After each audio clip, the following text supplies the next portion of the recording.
Hi viewers, అందరికీ నమస్కారం. Welcome to Sravya's recipes. Hi అండి.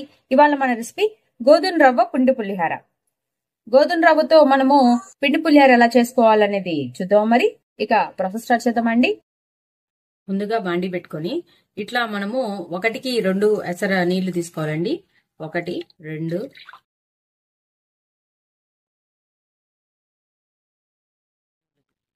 నేను ఈ గ్లాస్ తో రవ్వ తీసుకుంటున్నానండి, అందుకని 1కి 2 నీళ్లు. దానికన్నా కొంచెం తక్కువ ఉన్నా పర్లా. ఒకవేళ సన్న రవ్వ అనుకోండి, కొంచెం ఒక 25 వంతు ఇలా తగ్గించుకుని వేసుకోండి, పొడి పొడిలాడాలి కాబట్టి. ఇప్పుడు దీంట్లో కొంచెం పసుపు వేసుకుందామండి, కొంచెం జీలకర్ర. నేను ఉప్పు ఇప్పుడే వేస్తున్నానండి, మొత్తం రవ్వకి సరిపడా ఉప్పు వేస్తున్నాను. నేను కొంచెమే వేస్తున్నానండి, కావాలంటే మళ్ళీ వేసుకోవచ్చు. ఇప్పుడు పొడి పొడిలాడటానికి కొంచెం ఆయిల్ పోసుకోండి, కొంచెం ఆయిల్. ఇప్పుడు కొంచెం కరివేపాకు. ఎసరు రానిచ్చుకుందామండి, ఎసరు వచ్చిన తర్వాత పోసుకుందాం.